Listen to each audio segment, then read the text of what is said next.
এই দণ্ডের মধ্য দিয়েই আদান প্রবাহিত হবে। আর স্থায়ী যে চুম্বক ছিল অর্থাৎ কম্পাসটি এখানে কেন্দ্র করে মুক্তভাবে ঘুরতে পারে। এখন আমরা যা করব, চুম্বকটিকে স্থির রাখবো, স্থির রেখে এর আশেপাশে দিয়ে একটি আদানকে নিয়ে যাব। সেক্ষেত্রে চুম্বক ক্ষেত্র আদানের উপর বল প্রয়োগ করবে এবং আদান চুম্বক ক্ষেত্রের উপর বল প্রয়োগ করবে, অর্থাৎ পরস্পরকে বিকর্ষণ করবে। তাদের মধ্যে একটি বিকর্ষণ বল কাজ করবে, আর এই বলের মানই আমরা এখন নির্ণয় করব।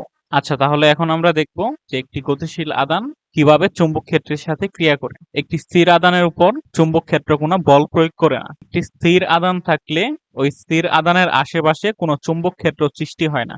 যখনই আদানটি গতিশীল হয় তখনই এর আশেপাশে চুম্বক ক্ষেত্রের সৃষ্টি হয়, আর একটি চুম্বক আরেকটি চুম্বককে তখন আকর্ষণ বা বিকর্ষণ বল প্রয়োগ করে। তাহলে স্থির আদানের উপর চুম্বক ক্ষেত্র কোনো বল প্রয়োগ করবে না, আর আদান যদি গতিশীল হয় সেক্ষেত্রে চুম্বক ক্ষেত্র বল প্রয়োগ করবে।